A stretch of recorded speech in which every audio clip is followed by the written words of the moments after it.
Hello friends.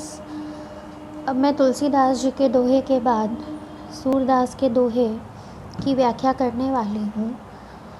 Surdas जी हिंदी साहित्य के भक्तिकालीन सगुण काव्य धारा के कृष्णोपासक कवियों में से एक हैं।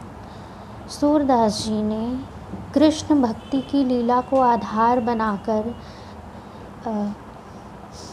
हिंदी में एक अपना गौरवान्वित स्थान प्राप्त किया है। उनका एक दोहा है, अभिगत गति कछु कहत न आवे।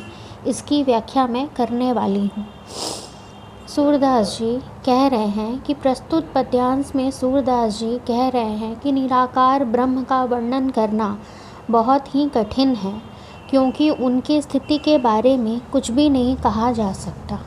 वो उदाहरण देते हुए कह रहे हैं, जिस प्रकार गूंगा व्यक्ति मीठे फल को खाने के बाद उसका बखान कह नहीं सकता, परंतु उसके सुख को अपने अंतर मन में अनुभव कर सकता है, ठीक उसी प्रकार निराकार ब्रह्म की जो उपासना होती है वो उसी प्रकार का ही आनंद होती है, और जिसके सुख को हम अनुभव तो कर सकते हैं परंतु कह नहीं सकते। निराकार ब्रह्म की उपासना से उपासक को ज़्यादा आनंद तो आता है और असीम संतोष की भी प्राप्ति होती है, परंतु इसे जानना सबके बस की बात नहीं, क्योंकि इसे इंद्रियों से नहीं जाना जा सकता।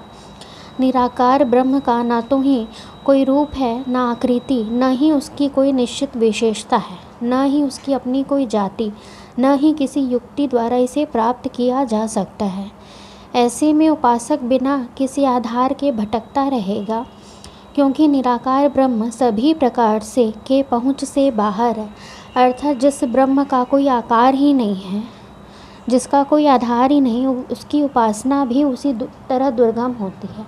इसी तरह सूरदास जी सगुण ब्रह्म की उपासना की ओर संकेत करते हुए बताने का प्रयास कर रहे हैं।